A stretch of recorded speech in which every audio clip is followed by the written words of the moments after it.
It's...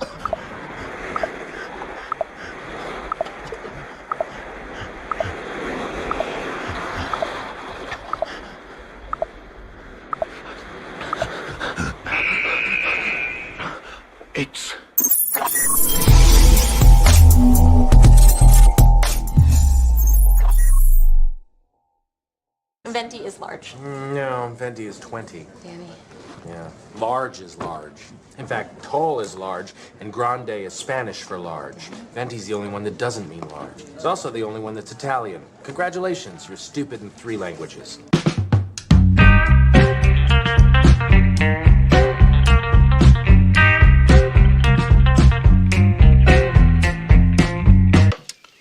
Honey, that's great coffee. It's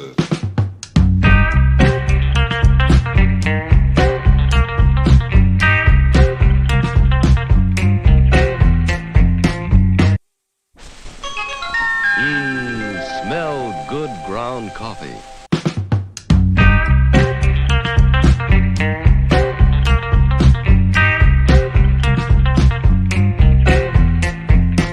Hey, here's your free cup of coffee from a lady in Rhode Island. What? It's so dark. Morning, guys. Been an interesting morning. First, I love the movie Role Models, and I love that scene because it's so true. But at the same time, Paul Rudd's character broke a basic rule that you never do. You don't fuck with anybody that's going to be making food or anything you're going to consume. Don't ever fuck with them. It's a good way to get a pube in your sandwich or piss in your drink or spit. So I worked in food services for, my first jobs, and I've seen people do some things. It's just fucking repugnant. I stopped eating McDonald's for a long time because of it. But anyway, I want to say hello to everybody. Brandon's here. What's up, Brandon? I'm so upset that I wasn't in your sphere of influence last night when I saw that graphic. I was like, we're not in there? I'll have to work on that. But good morning to you, sir. And CBS don't care. Yeah, here you go. Here. Hold on. Let me get the graphic for you. I don't think much of CBS. Here it is.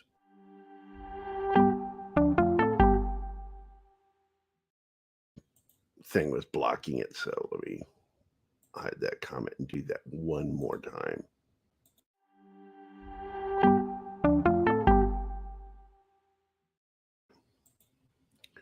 So let's see who all is here. Look at this, Mr. Tickle Trunk. Holy crud, man! Just starting, buddy. What is United States of Al? Never heard of it. I love this show. And it's got, I forget his name. Let me go look it up real quick. It doesn't have his name right at the top. So I'm going to go ahead and share my screen. Here we go. Sharing the screen. Yeah. United States of Al canceled by CBS after 2 seasons. And I don't know why people weren't watching it, if that's the problem. Because once again, this is a story about a United States Marine Corps veteran who served in Afghanistan, comes back home and is dealing with PTSD. The PTSD cost him his marriage, and he's trying now to pick up the pieces after he helps his interpreter, or TERP as we call them in the military, to immigrate to the United States in a bid to become an American citizen and to also get some of his family out of Afghanistan. And basically, it's a straightforward situation comedy as far as, but it's done in a different way because it's multi-camera, and used in, because they don't do the live audience thing. This is just done as a straightforward story. We've got some great acting chops in here, and but it looks like things are in trouble over at CBS, which we've said. And a lot of shows were on the chopping block. And for some reason, this was one of the first to get axed. And I wonder why, because I think it's one of the better shows CBS has on. I mean, it puts veterans in a solid light. The relationships a lot of the military have with their interpreters. It's very close relationships with your interpreters. They're like family. And so it's really odd that a show that promotes so much, gets, and Chuck Lorre is the producer on it. It's not like he good grief. He does Young Sheldon, Bob Hart's Abishola, which I love Bob Hart. I love actually. The only show of his I've never liked was Big Bang Theory. I thought it was insulting to nerds.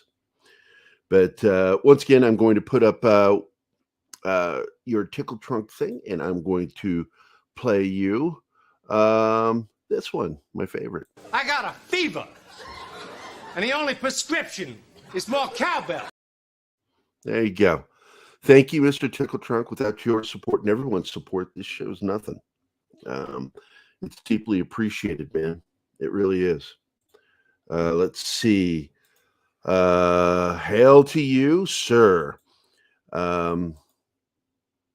D-Dub Martin, good morning, sir. Good morning. Let me see who else is here. Scribe is here. What is up, Scribe? I want to sue them for reading my mind and stealing my ideas. Puts tinfoil hat on just in case. Yeah. I learned a long time ago as a writer that as soon as you have a great idea, somebody else has already had it. And it's he or she who acts fastest or is willing to suck dick in an office privately or in front of people. I don't know how they do it in Hollywood. I saw Fahim. Yes, Fahim needed to. Well, I got to tell you, I really thought, because one of the producers of this show, his name is Fahim as well. And I thought it was interesting that I thought they were hard on the U.S. government under Biden. They actually were very rough on them.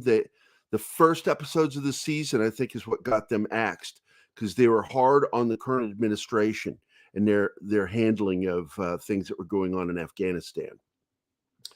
And he and the main character's friends in the military had to get his family out of Kabul and get them, because they couldn't get a plane out. And they had to find a way to get them out. And they pulled every string and finally got his family out of Afghanistan. It's a very, oh my God, that's a tension-filled first episode. And that's why I would prefer to call this a dramedy, because it deals with a lot of personal drama. And like I said, they're very straightforward. And I think the representation of PTSD is done correctly here. It's really good. Hey, Aaron, how are you doing this morning? Monkey J-Bus. See who else is here. Let me look through here. Keep doing what you're doing, Martin. I'm just looking at names. War Monkey.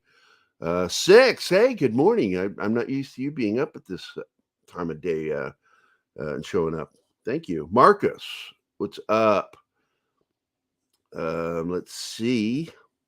Aaron.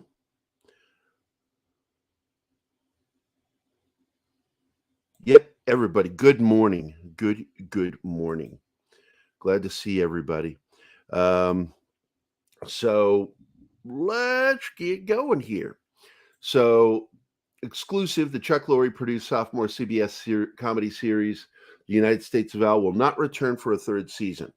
I hear the network made the calls to inform the series auspices this evening.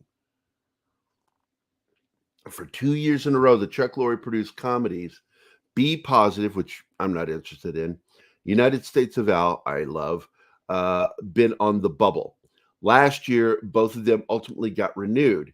This time around, as Deadline reported last month, there was talk that only one of the two might join Lorre's young Sheldon and Bob Hart's Abishola on the. And here's the thing: Be Positive is a garbage show. It's your typical woke crap. So I won't watch it. Also remaining on the bubble. So there you go. CBS hates veterans. You heard it from me. They hate people who toe the actual line. They would prefer to watch these fake Be Positive shows that are full of shit and represent nobody real. Anyway, also remaining on the bubble for the CBS drama is Magnum PI, which, I don't really care too much about that. Although I like the subcast, I love the actors who play Rick and TC, and I love the police officer character, the detective. The rest of the characters, I just don't give a shit. I don't like their representation of Magnum. I don't like Higgins. I initially liked their housekeeper until she got too preachy on the show. Like every single episode with her had to do with, Hawaiian issues. And it's like, look, man, that's something that, we're Howleys. We live on the mainland.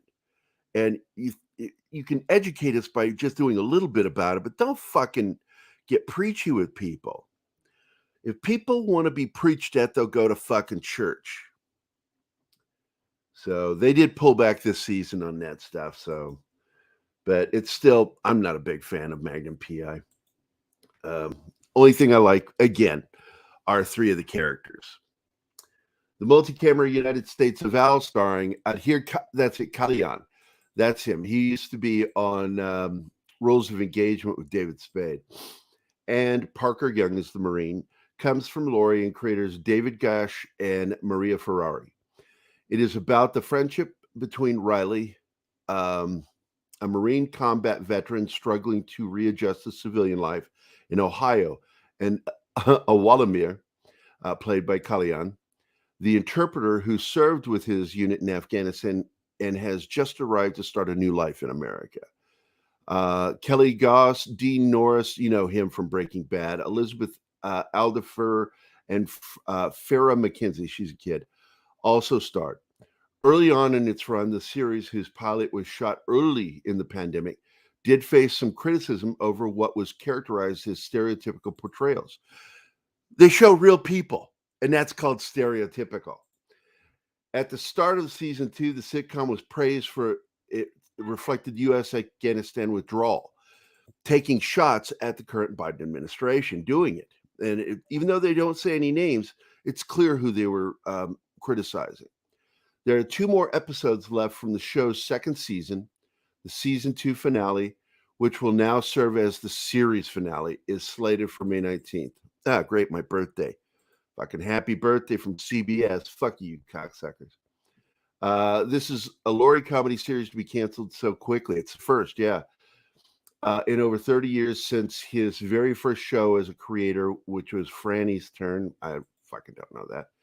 Which lasted a single season. Gash and Ferrari, Laurie, Reza Aslan, and Mahad Tusi executively produced for Warner Brothers Television and Chuck Lorre Productions.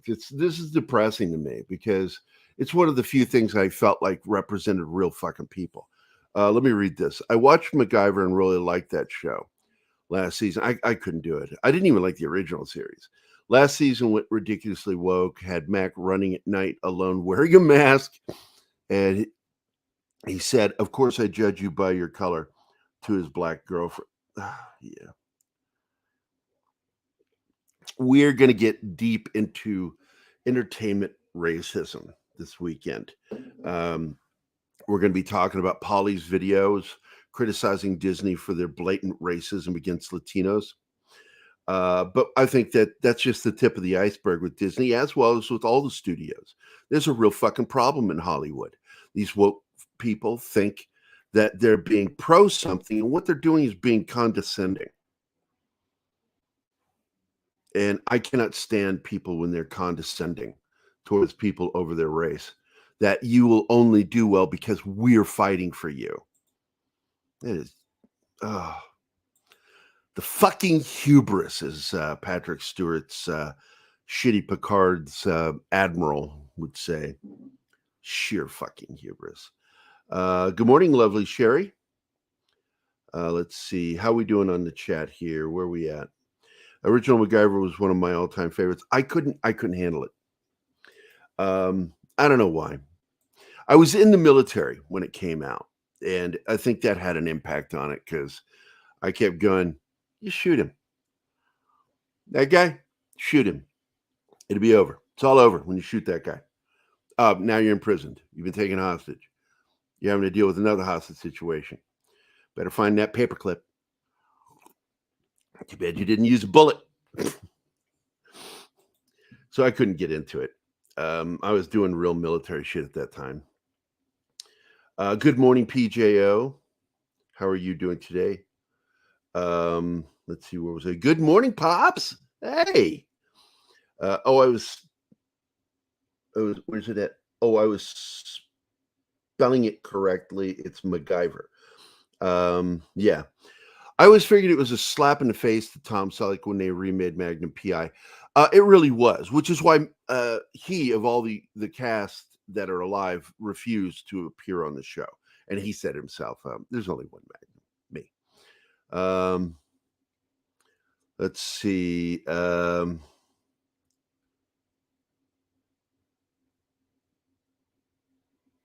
Yeah, I think I'm kind of... Oh, wait, did I miss somebody? I did. Southern Viking is here. What is up, Southern Viking?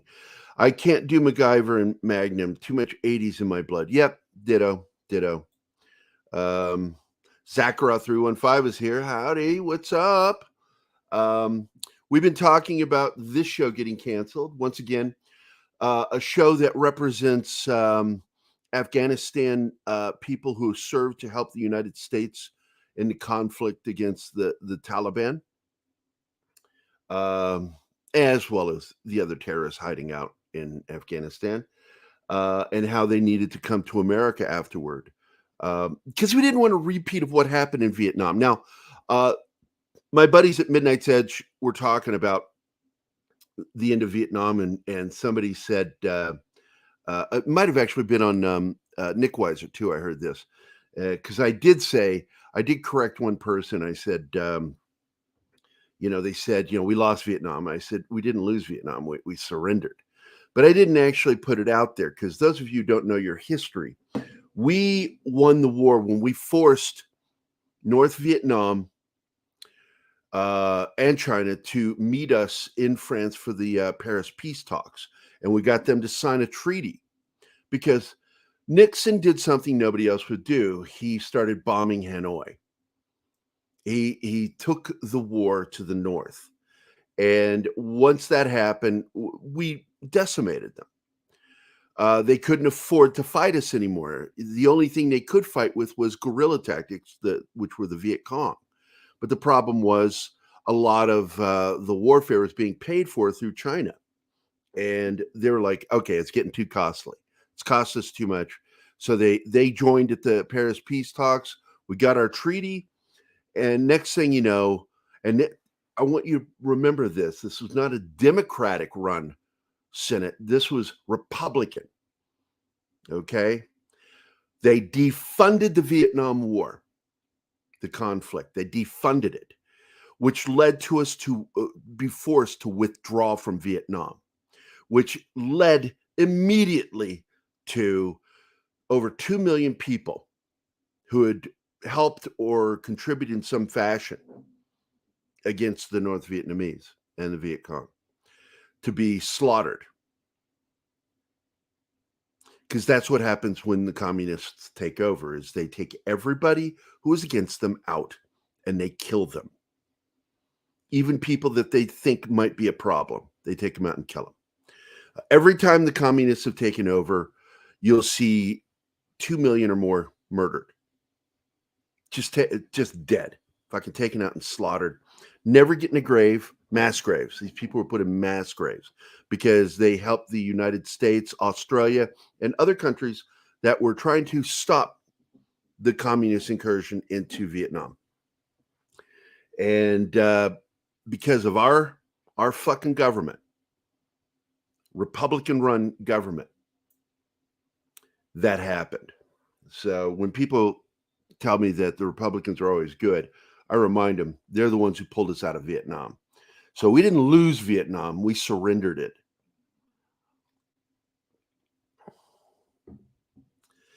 I grew up, Pops, I grew up with a father who was a professor of history. And he planted a seed in me that lasts to this day, that even my passion about movies deals with history, because I love the history of Hollywood, the good and the bad. And that's the thing about our country. You got to love the good or the bad. It's that simple. Let me get caught up in the chat here. That's because the only way to stop criticism of communism is to kill people. They have no argument to. No, of course not.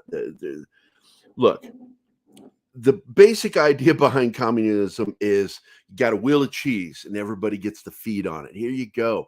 And it's great in the beginning. And then that wheel gets smaller and smaller and smaller. And then it's like, oh, hey, that's it. And that's why you hear stories of communist Russia. People were starving to death. You get people killing themselves, throwing themselves off buildings right now in China because they're at the tail end of their fucking regime. They fucked up. When they did the Wuhan thing with us, I know I might get fucking nailed for that.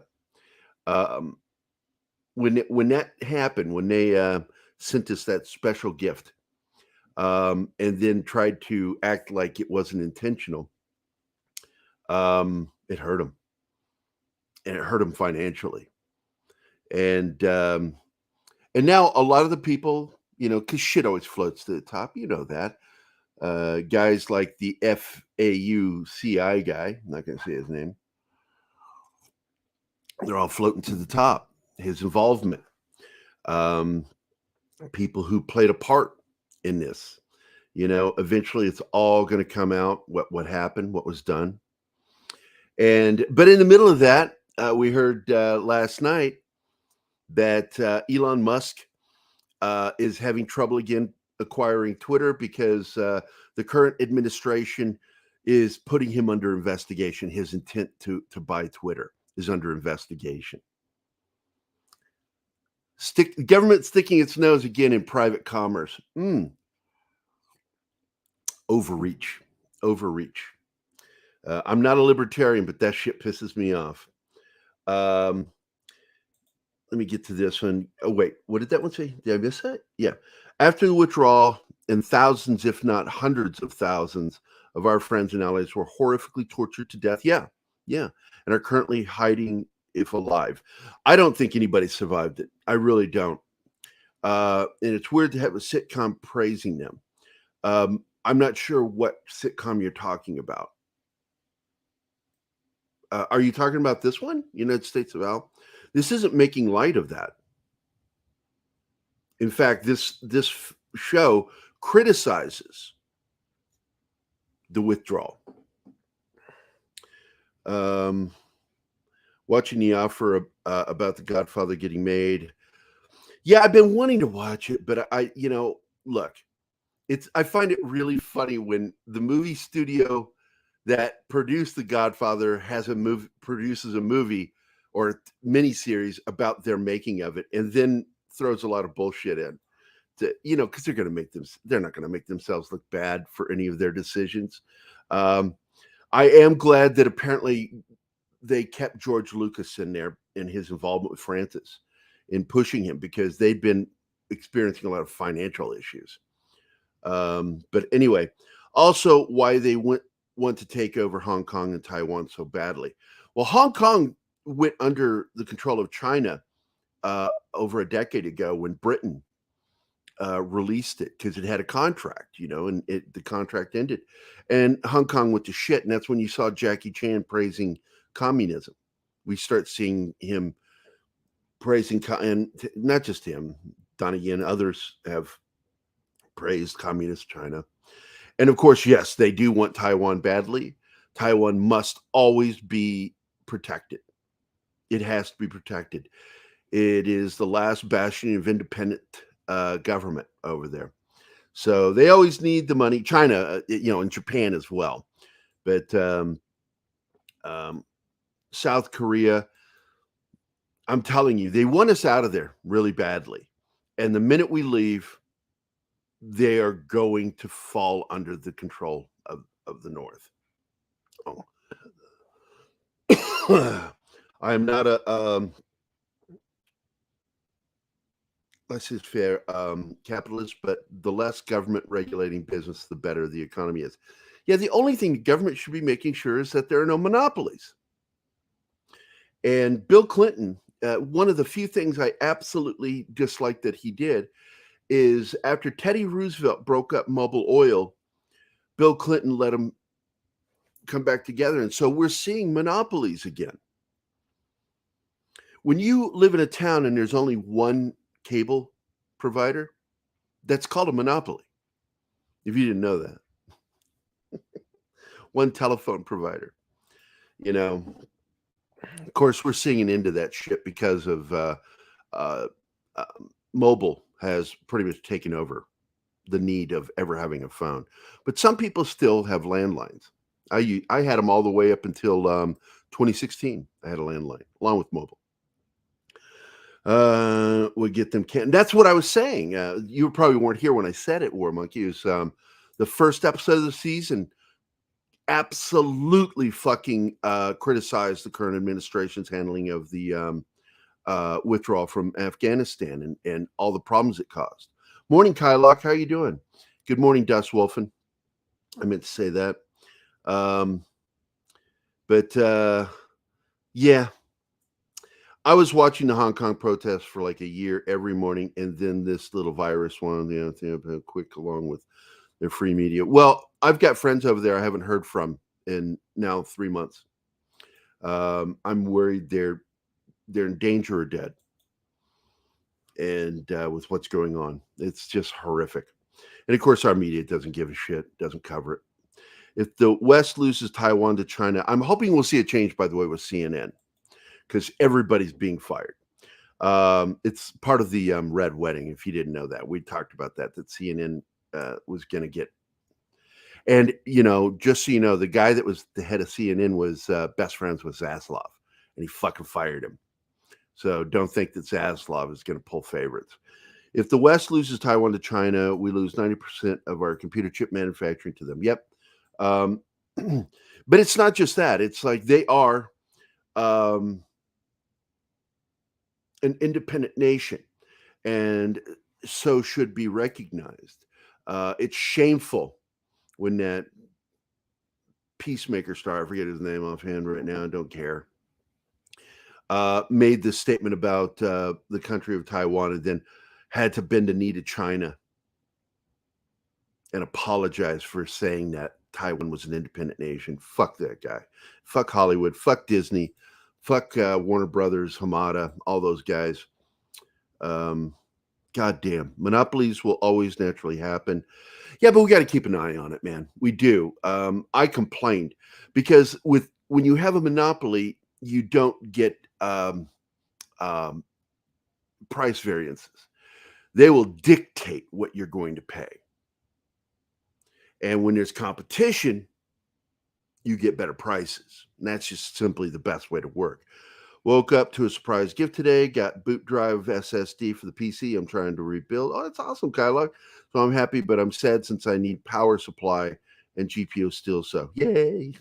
It's good stuff. Why can't we just start making stuff in America again? Look, one of the things I keep saying to people is when we have fuel prices go up like this, one, that's not actually done by anybody here in the U.S. It's done by the fuel price speculators that work for OPEC. And thank Henry Kissinger for giving them free rein to change the prices the way they do and never explain why. Okay. Two, we have tons of reserve oil. And we would be able to knock those prices down immediately if the Democratic Party would stop blocking the building and opening of refineries, which would create really a lot of fucking jobs. as well as drop the price of fuel in the United States.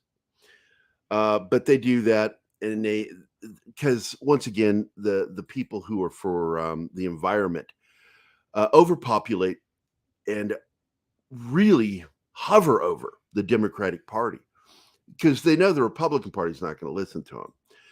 And I don't think that's a good thing either. I think we need to pay attention to the environment. But the fact is it would not hurt the environment in any way because we know scientifically, this is a fact.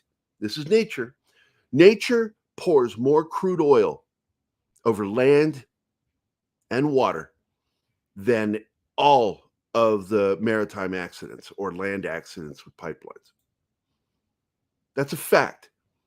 And they ignore that fact because oil is a natural thing in the earth and it comes up.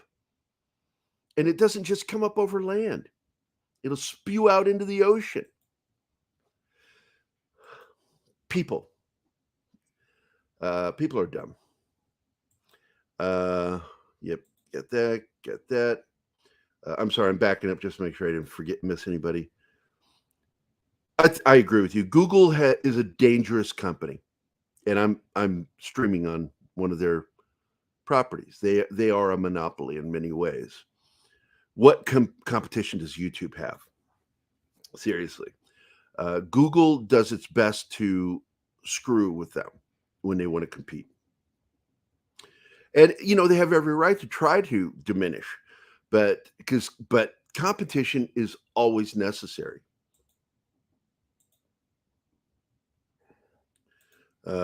We can't make anything in the U.S. because U.S. factories can't compete with the slave labor of China and Southeast Asia. And that's very true. But if we were willing to pay the price for things if they cost more, which I always am, because I buy a lot of American stuff, I try to. Oh my God, that's good coffee.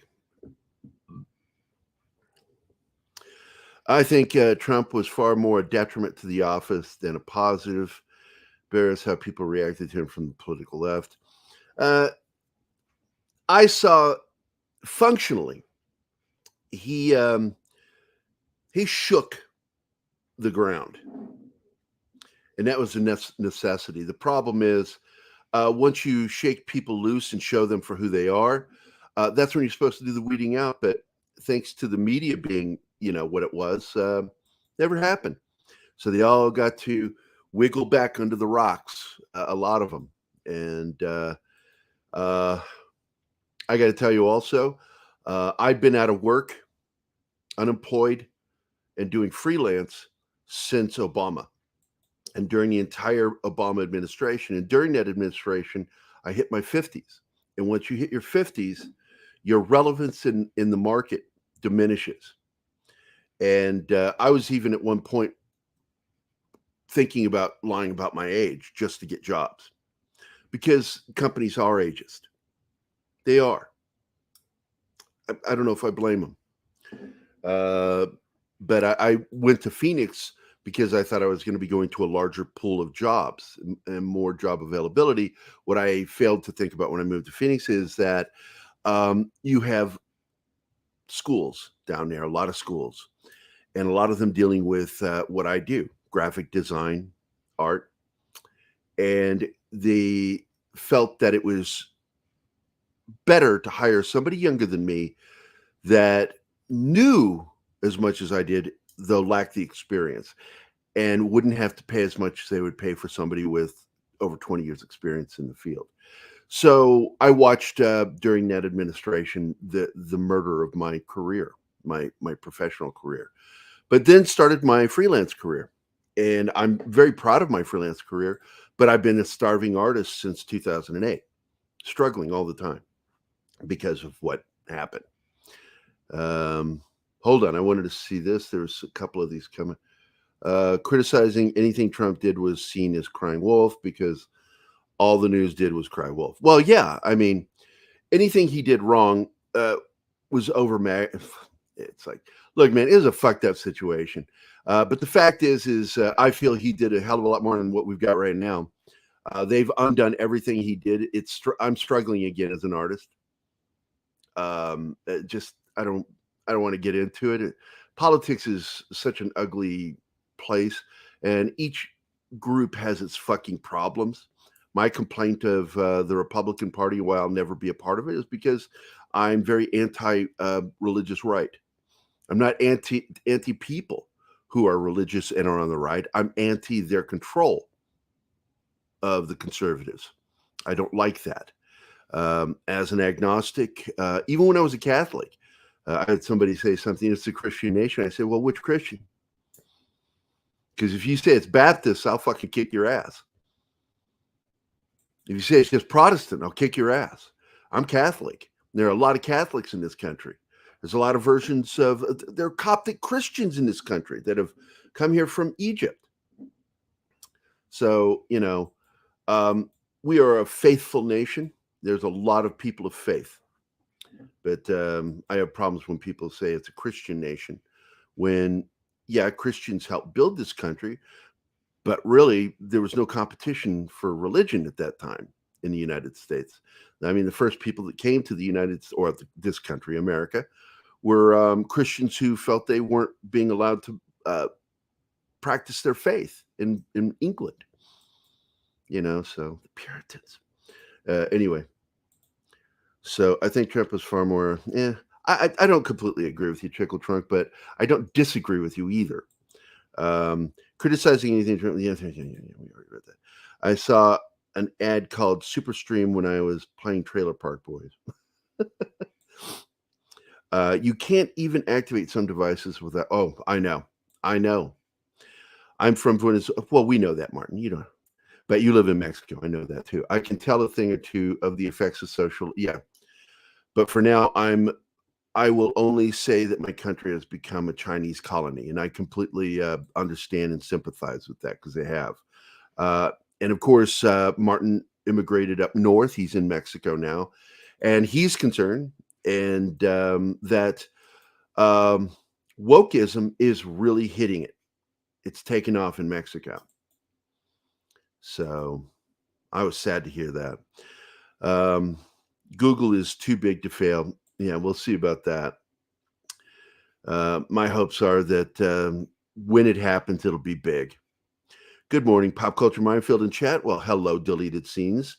If the show openly criticized the Biden regime, then we talked about that early on in the episode, that episode 1 of season 2, without saying names, absolutely negatively criticized the current administration for their handling.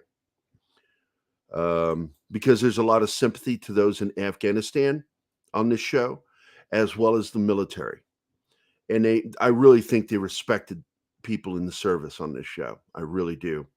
I like this show, and for them to pick a piece of shit woke show like Be Positive over this one, because that's what they were doing. They were weighing which one to go with, and they chose the woke show.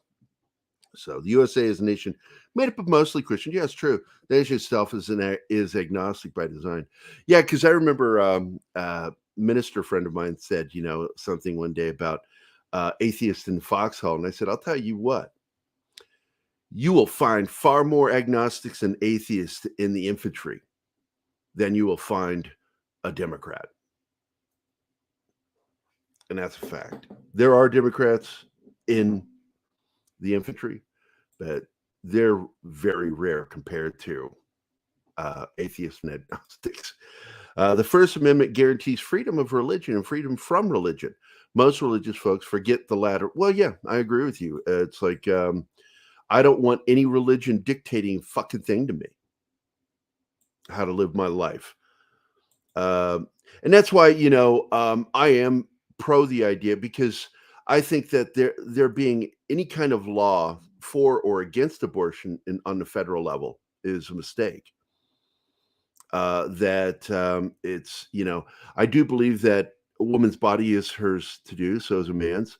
But when a woman becomes pregnant, I believe that it took two to tango. And it really is no longer about body, because that woman was fully aware that that was a potential outcome. So I'm pro-choice to a certain level, and I'm pro-life on another level because I feel that abortion used as birth control. I'm an atheist, man. I think that's horrible. The morning after pill, man. We've got that.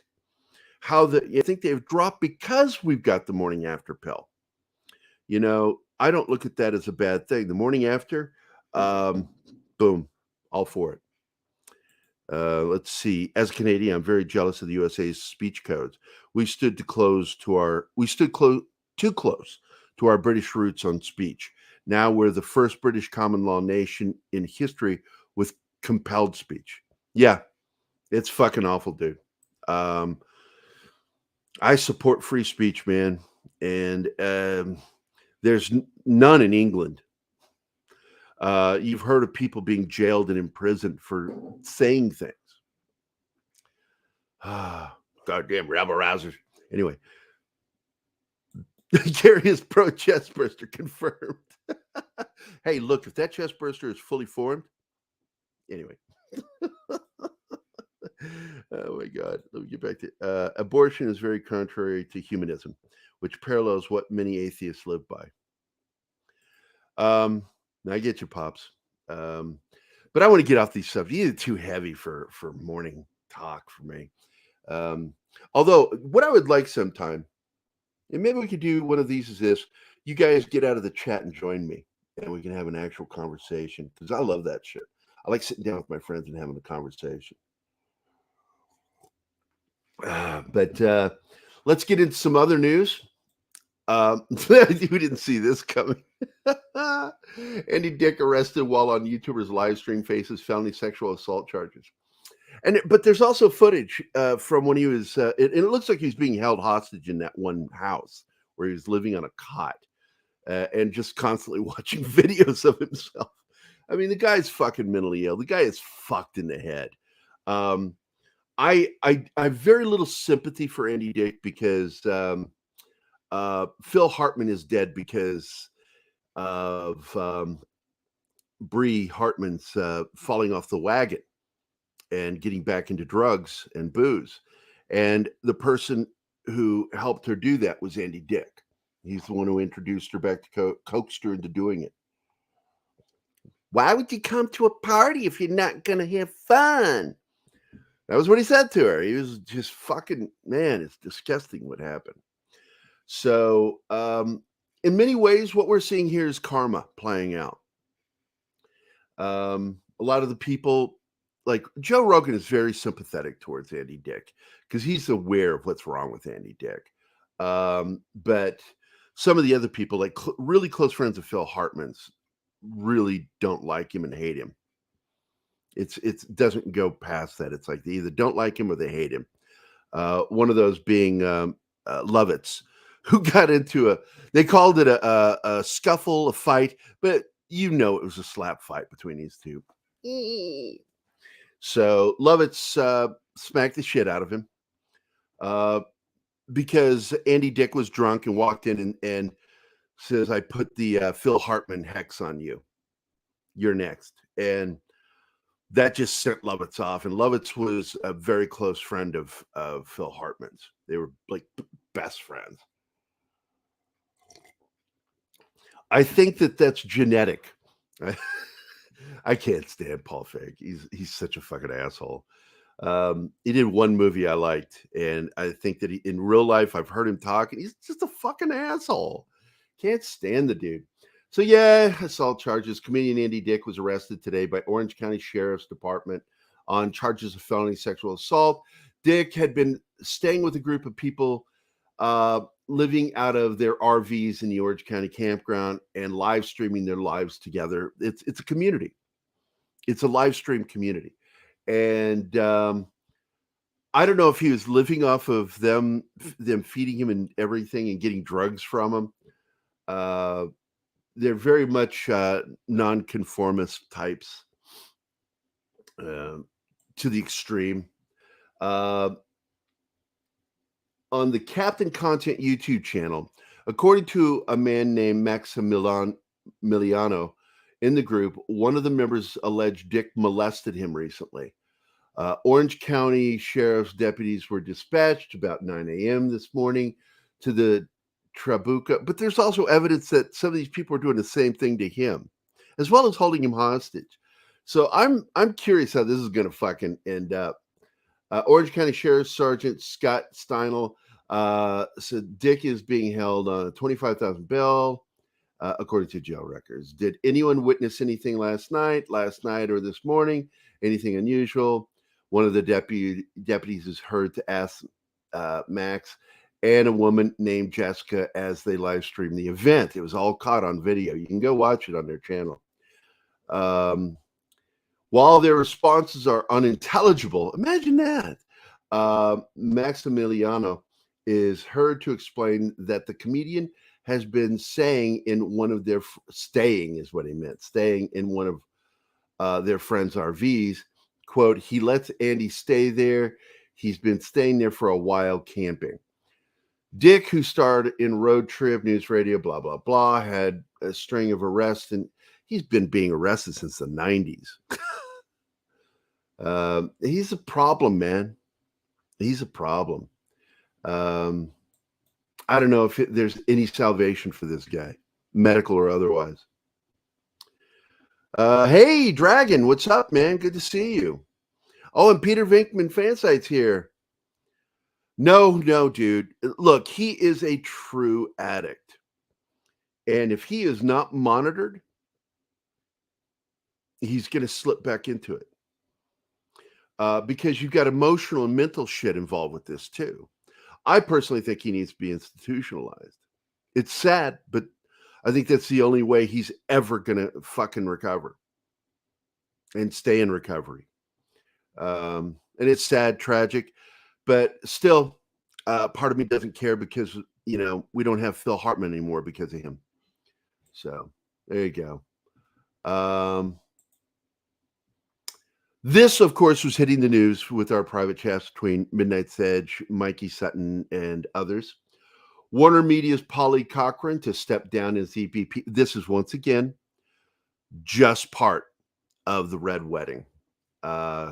She was EVP and country manager, the United Kingdom and Ireland for Warner. They are cleaning fucking house, man. Part of the Red Wedding that we told you was coming. Don't care to read it. This is just, there we go. More dipshits getting their awards for being dipshits. This is another dip. I hate stuff like this because I love James Cromwell as an actor. I have been a fan of his since the 80s, man. But like so many, this is why I wish people would do like Mel Gibson did and get a press agent again to watch what he says publicly and does publicly. We had, guys like Martin Sheen, Susan Sarandon back in the 80s doing their wackadoodle stuff. Even though I kind of agreed with Susan Sarandon, I don't believe in capital punishment. As a conservative, I don't. I believe that our system is too fallible to support execution. That prison should be filled with these guys and not your local corner pot dealer. Prison is made for hardcore people. People who commit rape. People who, and I consider child molestation in the same area as rape. It's rape. It's just raping a child. Rape, people who have intentionally, knowingly harmed someone with intent, people who have killed, murdered with intent. That's what prisons are for, But James Cromwell superglued his hand to Starbucks counter to protest vegan milk charges.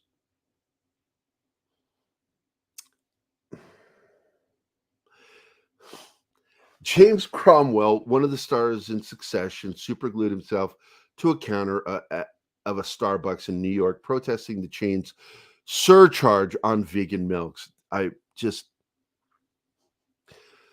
This is I'm sorry, James. This is not the fucking Boston Tea Party moment for you. This just makes you look like a fucking pussy. Everybody else can pay more for shit, but not you for your fucking vegan milk. Starbucks charges roughly 70 cents extra for a dairy alternative. Okay. So what? I drink almond milk. I drink non-dairy. I pay extra for it. James Cromwell.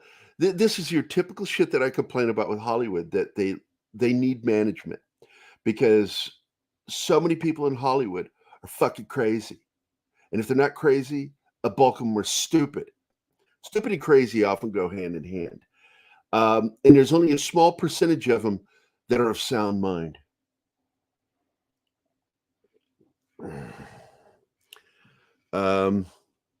Hold on a second. Let me go back to this. I want to thank Gerry for throwing out the R word so much YouTube is going to demonetize the channel. Yeah, probably. We'll find out. I'll click monetize on this and see what happens. It's usually within a few minutes. It'll go, we demonetized this one. We limited it to only being able to do this. Fuck you. Not you. Fuck you too. At least he can afford Starbucks. Yeah, I know, right? My cup of coffee, $1. That's for the non-dairy creamer that I use, the sweetener, and the delicious Folgers coffee. This episode is brought to you by Folgers. Now that's good coffee. Anyway. The only other one I like other than Folgers is I really like Dunkin' Donuts coffee. It's just got that right flavor for me. Let me read that again. Child molesters are the one group of people I'm willing to put aside my anti-death penalty stance and urge the states to fry the bastards. Here again, when I was 18, I had befriended these people at the mobile home park. I lived at in Illinois. Like I said, I was always poor. And I moved to Illinois because if I had moved to Illinois, my son would have been aborted, Benjamin. And so I moved us to Illinois so that my son would be born. And a lot of you have met my son. He's been on the show. I love that man. I love him. He's a man now. He's my boy, but he's a man. And I love that man. And I'm grateful that he exists. And but we had these friends, a brother and sister that lived together, babysit Benjamin. And my sister, Michelle, I love her. But we were unaware that she suffered from schizophrenia. And she made all kinds of crazy allegations about the brother, that he had filleted a toddler, and just all these just horrific things were described about this guy. And she made these allegations, didn't go to the police for some reason, but made these allegations. And I, of course, pulled up and was like, I'm sorry, you're not coming around my kid again. If I see you again, I'll fucking kill you. I fell for it, hook, line, and sinker. All of us did. And in the end, that guy could have been convicted with what happened with my sister. But later we learned she made it up. She didn't think she made it up because schizophrenia does that.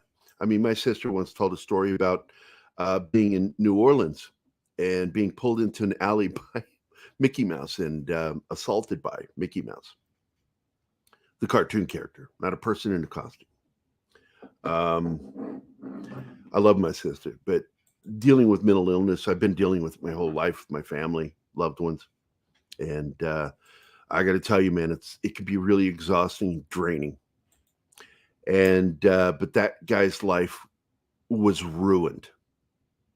I'm not going to make the joke about the word ruined because this is a moment that was very dark in that guy's life.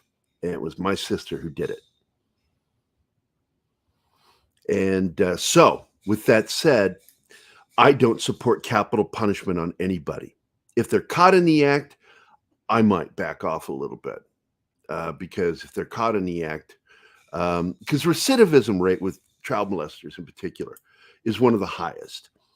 They, even when they're, what do you call it, chemically castrated, they still do it because it's a drive. It's something wrong with them that makes them do it. So really putting them down in many ways is like putting down a mad dog. So I do sort of agree with you. I also am very cautious about any time you don't catch the person in the act of doing that. Anybody not caught in the act needs to just go to prison. Child molester, yeah, we read that one. Careful with your algorithm. Might kill your monetization. Yeah, I totally get it. Yeah, they probably did. I'm sorry, but if someone touches my nieces, oh, look, dude, I have physically threatened people. And I actually was going to kill a guy. And once I learned that he had not touched my daughter, Zoe, I didn't kill him. But I was planning to kill this guy. And he was just going to disappear. I'd have never gone to prison for it. Nobody would have known what the fuck happened. But thank whoever is in charge upstairs of the universe. I was smart and sought out more information. I was very angry with my ex-mother-in-law because she withheld information from me because she was afraid I'd get mad at her. And withholding that information put my daughter in danger, put her in harm's way. Zoe remembers all this shit. We've talked about it. She knows. It was a guy lying, saying he was 19 years old, and he was actually in his 30s, and he played downtown Springfield, would sit around the square playing guitar, hang out with a lot of young people, always looking for underage girls. That was what he was looking for. And I told every parent of every girl that was there, because Zoe told me all the girls that were there, and I found all their parents, told him what this guy was doing. He grooms these girls, and he wants to have sex with them and keep it from mom and dad. You can't hear it right now, but my dog is dreaming, and she's boop, boop, boop, yep. She sleeps at my feet. It's sad. Grooming children is really scary. That's why, this whole identity politics thing with people under the age of puberty is absolutely a grooming thing. That is a grooming thing. They think they're being good parents that are doing this shit, but they're not. They're being abusive. They're being abusive and helping groom their children to be something that child may or may not be. That child's not going to know until they're older. I mean, fuck, man. I want her to be an astronaut. Motion, I agree. Aaron Ritloff, but I can't support that. What did I miss something? Where's Aaron?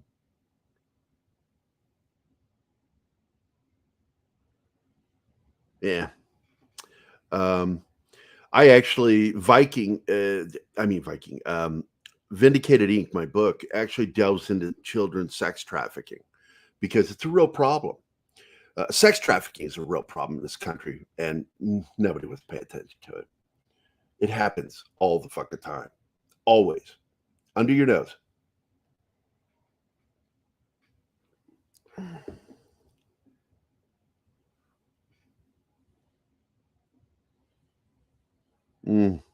Ooh. Getting some real hearty discussion there. I think I'm going to dip out and go to Rust. You guys have your debate. That's interesting. I'm going to keep reading it, though.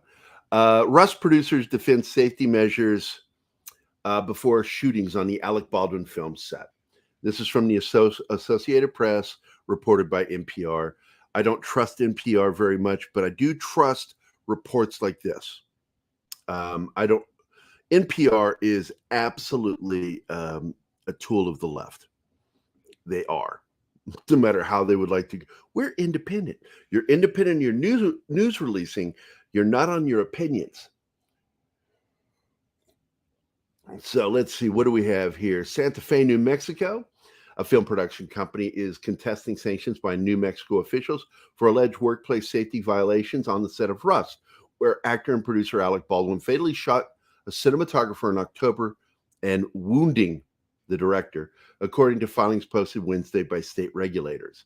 Rust Movie Productions is challenging the basis of a $137,000 fine against the company by state occupational safety regulators who say production managers on the set of the Western film failed to follow standard industry protocols for firearm. Clearly it did. Because if they had been followed, no one would have been shot. They can contest it all they fucking want. Anyway, at a ranch on the outskirts of Santa Fe on October 21st, 2021, Baldwin was pointing a gun at a cinematographer, Halyana Hutchins, and the director. They keep leaving the director out. Oh, finally, there. Oh, finally gets mentioned. Should have never been pointing that gun at them. Pointing at the lens of the camera is not pointing it at a person. This is piss poor handling of a weapon. He's been trained before. He just doesn't care. That or he did it on purpose. I'm not going to say. It's not for me to say. I'm not going to make my opinion known on this. But either one is what happened. Baldwin said in December interview with ABC News that, he lied on that, and everybody knows he lied. The law properly permits producers to delegate such critical functions as firearm safety to experts in the field and does not place such responsibility on producers whose expertise in arranging, financing, and contracting and logistics of filming. Rust Movie Productions said in its filming, the company, quote, did not willfully violate any safety protocol and, in fact, enforced all applicable safety protocols, end quote. Once again, if that were true, nobody would have been shot. If they followed protocols, nobody would have been shot. Period. There's no argument to that. They're in trouble. Anyway, there is also rumors that there was an argument between him and the DP, and that he might have been doing the gesture, not knowing that was loaded. And because here's the thing with that pistol, you have to cock it to fire it. It's double action. You can't accidentally pull the trigger. You have to cock it, which means it's charged. It's charged. If you pull that hammer back, it's charged, ready to go. I'm a gun guy. Exactly. That's how people die. You don't leave your gun sitting around. My family knows this very well. My oldest brother, Stephen, when he was 4 years old, his father left Jay, not my dad. We had different dads. Jay left a rifle, and I think it was 308 on the bed. At least this is the story we've heard. And my brother got onto the bed, pulled the trigger on this rifle, went through the wall, and killed the postman outside on the front porch. Keep your weapons handled. Keep them locked up. Keep them away from your kids. Anyone, and I raised my daughter around and trained her on guns, how to do gun safety. But even with all that training that I had as a kid, I almost made a mistake once. I'll talk about it in another episode. It's very in-depth. And my dad's caught me. My dad, I'm thankful every day that my dad caught me. at what I was thinking because I wasn't thinking. And I could have killed somebody. 357 Magnum. And I tried to sneak out of the house with it. Yeah. My God. It was like, I always am smarter than that, but girls, man, a girl. Yeah. I let her remove my ability to think rationally. So once again, thank God for my dad. Let's see. Hold on. I wanted to read that. Aaron, anyone that knows anything about gun safety knows to always check to see if a gun is loaded. Yeah. When it is handed. I know a lot of actors. I mean, we saw, what's his name? John, from Dukes of Hazzard come out, and he pretty much showed Alec Baldwin's full of shit. He had the same gun. We've also had other weapons experts handling the exact same gun, showing there's no way to accidentally discharge this gun. So anyway, yeah, always check a weapon. Never point a weapon in a direction. We're all, in the military, it's called downrange, but the fact is aim it downward, upward, and always away from other people. Away from other people and slightly down. It's just the safest way to do. And I've seen people point guns at me so many times, and I've yanked it up in a way going, man, do you not know how to walk around people when you're holding a weapon? Jesus Christ. So yeah, I'm a liberal, and I say if you own a gun, you have a responsibility to clean it regularly and practice with it so you make using it second nature. Yeah, anything else is irresponsible. I completely, wholeheartedly agree, you fucking liberal.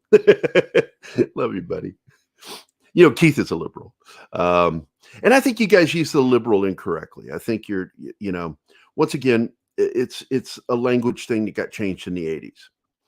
Let's make liberal more friendly. And so if you're a Democrat, you're referred to as a liberal. And I know conservatives helped with that because they love calling Democrats liberals. But the fact is, most of my friends who are Democrats are only mildly liberal, very mildly. They're just Democrats. They're very democratic. But yeah, you're absolutely right, Tickle Trunk. I carry swords. Shut up, Monkey Jeebus. Hex Allen Comics, what's up? Good to see you. You coming near the end of the show because I'm almost out of my coffee here. Delicious coffee still. It's not hot anymore though. It's room temperature, but it's still yummy in my tummy. So Alec Baldwin's, I don't know what's going to happen with him, to be honest with you. I know that he should be held culpable. I think the investigation needs to, once again, open up the fact that you can't just accidentally shoot somebody with that revolver. That revolver requires you charging the handle, pulling it back. That's charging your weapon. And once you pull that hammer back, it's now fireable. You can't fire it. You can squeeze that trigger all you want. It won't fire if the hammer's down. You have to pull the hammer back. Yeah. I think that way too. I have no idea what I am. I think that, look, a person's politics is their politics. I think it's weird. We live in a weird period of time, the last 20 years, where people started openly talking about their personal politics. I was raised in a world where that's your fucking business. It's like you would sooner talk about masturbation than what your political views were. You kept that shit personal, like your masturbation. It's private. It's nobody's business. But now we live in this environment, thanks to social media, really, and the media, and their part that they played in this. People just openly talk about it. Now I've just come to the point where I don't care. If people know that I'm mildly or middle of the road conservative, because Keith, my wife, and I took a test to see where we were, and it's really funny. My wife we're all middle of the road. we're all very close to the center because there's 4 squares for the political views, and my wife fell under centrist, communist. He fell over centrist, liberal Democrat, and I fell into the centrist conservative, which is why we get along so well. Because I'm very understanding of, social views. I grew up fucking poor, and I'm poor to this day. I'm still poor. I left poor for a handful of years, like 10 years. I was making really good fucking scratch, and that ended when Obama took office. That all ended. My great paying career ended. Politics should be treated like a salad bar. That's sports teams. There you go, my friend. You said it. I love that. Destiny Captain, hello. He briefly mentioned it in a 1986 behind-the-scene interview. Wait, what is this? I missed this. What is this? I want to read that again. God damn it. It's a story about the actor that played Apon, in Aliens. He was a non-vet, another actor who was playing with his prop shotgun on set and blew a hole in the set. The Apon actor flipped out. Yeah, he would have. Yeah. Yeah, because they didn't really practice that. This is something that came about in the 80s. And I think that they still didn't take it as serious as they should have, because see what happened with Brandon Lee. That shouldn't have happened. And by the way, if none of you knew, I attended his funeral. I went to his funeral in Seattle. I was a big fan of Brandon. Love that kid. Chip off the old block, man. Who you sleep with, your politics, there you go. It's your business. This has all changed when reporters started prying into celebrities' personal lives. Celebrities allowed it too. Celebrities too openly. I remember back in the 80s, Harrison Ford said that he would never partake in any public program to support anything politically. He said this back in the 80s. The only thing he would support is anything that he felt helped animals or stuff like that, the environment, but not via politics. And a lot of the stuff he did was overseas. He didn't want to do it here in the U.S. That all changed in the last 20 years with him. Yep. I wonder what they even teach in schools. Well, my daughter was in a good school where they didn't do that shit. Initially, she was in Catholic school, but I let her go to Springfield's public schools because we were in a bubble for a while she was going to school. But when we moved to Phoenix, she started having trouble. And yeah. Oh, PJO, see you later. Thanks for dropping in. Hold on, I wanted to read that again. The Peter Venkman fan site teaching how to be one of the 5 million genders to 5. Yeah, there are far too many. And I've warned people that this was happening. That was started happening when I was a kid. The infiltration of leftists, not liberals or Democrats, but infiltration by leftists who are either socialist or communist into the public school system. They had already hit the college system. And their goal was, well, it didn't work. We got caught with our hand in a cookie jar under the HUAC thing, the House on Un-American Activities Committee, that went way too heavy-handed under McCarthy. They did overreach with that. And that was our lesson about overreach. You would think it would be a lesson, but now they're doing it on the other side of the aisle. But look, man, leftists are dangerous people. They really are. Ideologically, I'm not saying politically. It's all ideology. It's a religion. Don't look at it as a political view. It's a religious view. Look at how they react to things. They act like a religious zealot. Well, stop thinking of them as political views. It's not. That's what makes them dangerous. Socialism, communism is a religion, and it's a religion that's very dangerous to society.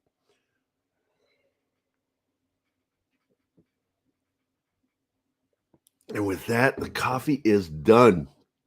I'm going to remove that screen. bring Martin Becca and let you know that this afternoon at 5 o'clock, we've got a new episode of The Scoop Zone.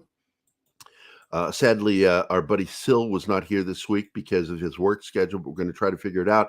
In the end, it may change what day and time the show airs because I refuse to do the show without my crew. Our crew is Arwen, 24/7, Keith, and Sil. That is our show. And I'm the host. So, but that'll air today at 5 o'clock. Got some interesting stuff to talk about. And then tomorrow, also at 3 o'clock today, don't forget, 32 Flavors of Nick Weiser is celebrating their 1,000 subs. I plan to be there. So I may not be there long because I've got work to do, but I want to drop in and congratulate him. I'm very proud of him. And once again, you can always catch me every Tuesday on Toxic Tuesday with Nick Weiser. I am officially part of the crew now. I love doing that show with those guys. What a great crowd. And Friday, we're going to have Chuck Dixon and a special panel who are knowledgeable experts in Chuck Dixon. So it's not going to be our regular crew. You're going to see a lot of our friends, Mark C with a D, or Mark D with a C. That's it. Clobbering Time is going to be there. Purple Valkyrie, of course, she's a regular member of our team anyway, but Purple will be there. And we're all going to be talking to Chuck Dixon, talking about comics and movies and stuff and interviewing him. So that's going to be a good show. That's at 2 o'clock on Friday, Central Time. All the times I ever give you Central Time. And 12 noon on Saturday, we're going to have our Saturday morning fun time. We call it that because it's still morning in two other regions. So we can get away with it. But I didn't want to go any earlier because we don't want to conflict with other shows. Yeah, people want to believe I'm a devil because I see the flaws they have and know what will be result of the kind of behavior. Oh, no, I'm a bad guy for warning them. Yeah, I know. I've been there. Oh, hold on. I missed this one. How can McCarthy influence the House on American activity if he was a state senator? There was a lot of stuff going on with that. And McCarthy, his move, it was like he was working outside of it, doing the damage that he was doing. And he did a lot of damage. And look, some of the people that he did damage to deserved it. They really did. But blacklisting, I don't think blacklisting is the way to do any fucking thing. But putting people on a watch list, yeah, if you do something stupid like that, if you're a communist, you've earned the right to be on a watch list. If you're a subversive, you've earned the right. If you're not going to support this country's constitution. And that's what pissed a lot of people off, is that communists used the Constitution to do what they were doing to try to overthrow the Constitution. There you go. Fucking irony. See, what was this? I was on Toxic Tuesday once. Fun show. I never miss it. It's a great show. I was really surprised that they wanted me to come back. Nick likes me. I like him. I mean, I like everybody. I was looking forward to this Saturday's show. I have a lot to say about the subject. This Saturday show is going to be about racism in Hollywood, and I've got I'm talking to Paulie. I'm hoping he'll be able to make it because I want to talk about his videos. We're going to be talking about his videos about Disney, but Disney's racism is just the tip of the iceberg of the problem. That these people don't understand that what they're doing is racist. It is racist. Identity politics, ventures into some real serious racist areas. And because they're woke, they don't think they're racist. And that's the flaw of their logic. But I'm trying to get Paulie to jump on with us on Saturday because I really do want to talk some more about it. Thank you, D-Bub. I really appreciate it, man. I like being a part of that show. I like it when Tom invites me on Midnight's Edge. But he's so busy and I never want to bug him. And that's why you don't see me on there very much, because I don't bug Tom. I only talk to Tom when we're just talking. But I'm probably going to start hitting him up because I like to be on Midnight's Edge more in the morning. I like talking to those guys. They're my favorite people. I'm very honored to be a part of this, and it's a network. We're a network of people. Even our chat, you as the chat are part of this network. Oh, Monica, thank you for becoming a member. Oh, thank you so much. Hold on, wait a sec. I got a private message. Okay, gotcha. All right. Thank you, Martin. For you joining, would you put that back up, Martin? Her membership. Thank you. Here you go, Monica. Just for you, I'm going to play. I got to find something really good.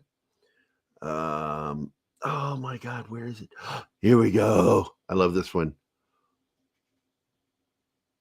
There you go. This is for you. You pompous, stuck-up, snot-nosed, English, giant, twerp, scumbag, fuckface, dickhead, asshole. And this. How very interesting. You're a true Bulgarian, aren't you? You're the Bulgarian, you fuck!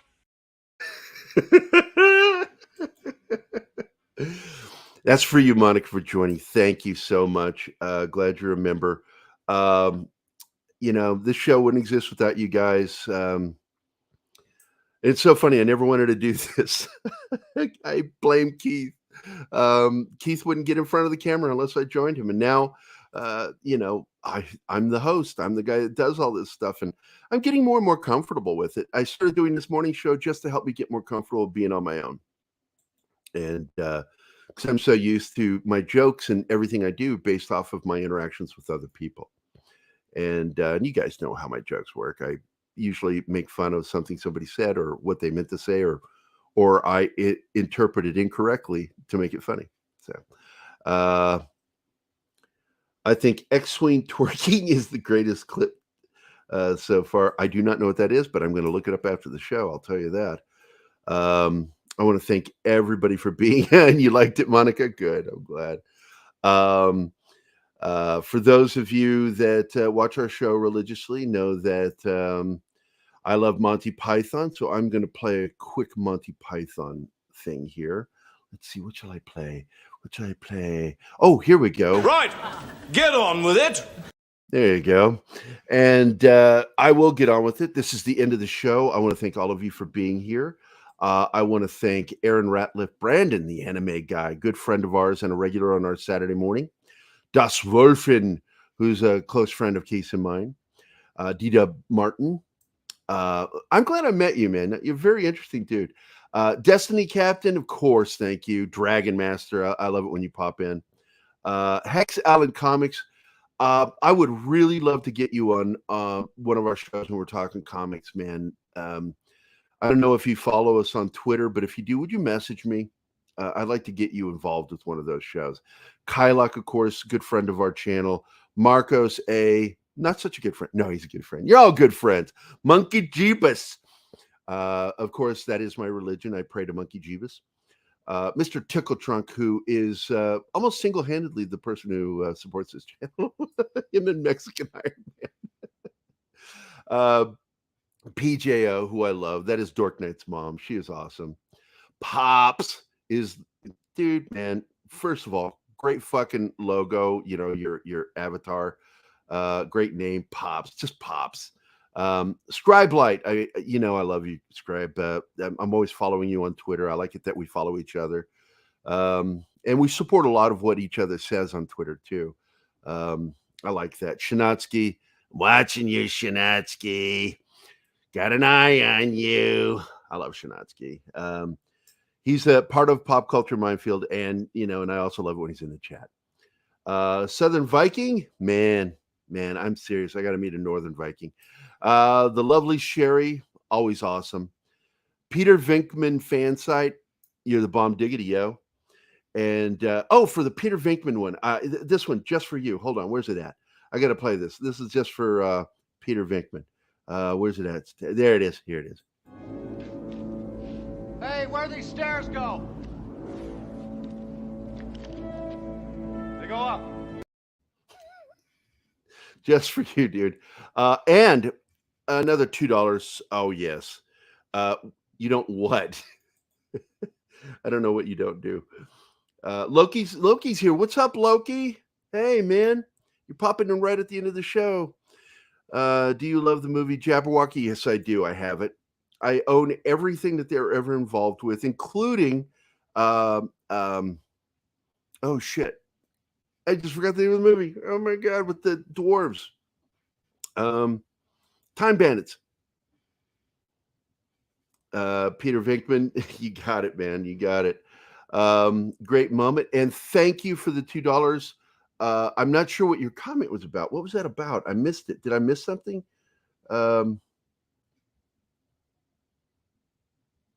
It was where you were. I can't remember, dude. I've got shitty memory. I've got great memory for certain things that deep drawer, but spontaneous memory, I will forget things right after I do it. Yes, Time Bandits. Yes. But for you, sir, I will give you this one. Here you go. This is for you, Mr. Tickle Trunk. Describe in single words only the good things that come into your mind. About your mother?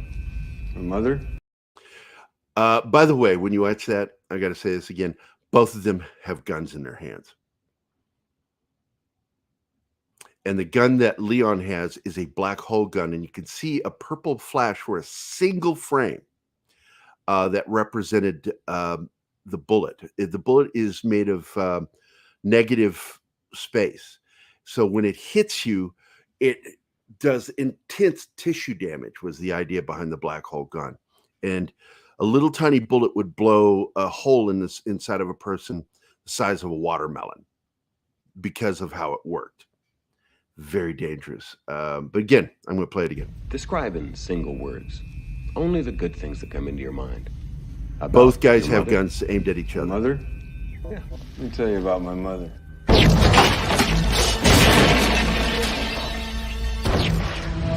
You can actually see it there.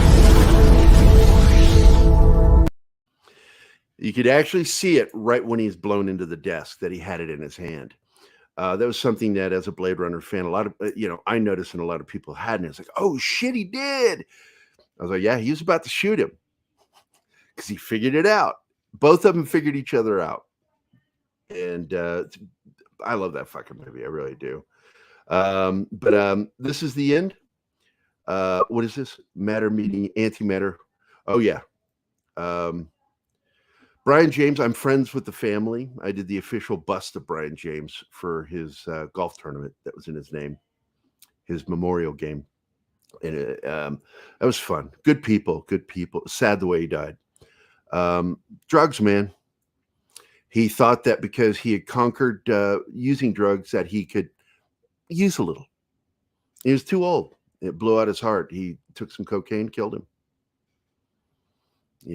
It's fucking sad, man. He was a big dude, a man of a dude. I know stories about that guy that you probably never heard of. Behind the scenes, personal stories, taking out a whole bar while making the movie Crime Wave. He went into a hotel bar and just beat the shit out of everybody. It was crazy. With that, I want to thank everybody for being here. I deeply appreciate it. Again, Zachariah 315, James Ritter, and Loki's Morning of Mischief. I want to thank all you guys for showing up. We're out of here, man. This is the end, as the Doors would say. And bye. I'll see you guys later. Hey guys, thanks for watching Pop Culture Minefield. If you've enjoyed the show, please make sure to like, subscribe, and don't forget to click the bell icon for updates on our shows. Drugs are bad, and channel. Also, please leave a comment, and we'd like to know what you thought of the episode, as well as letting us know if there's something you'd like us to cover in a future episode. Don't forget that you can become a member of Pop Culture Minefield now.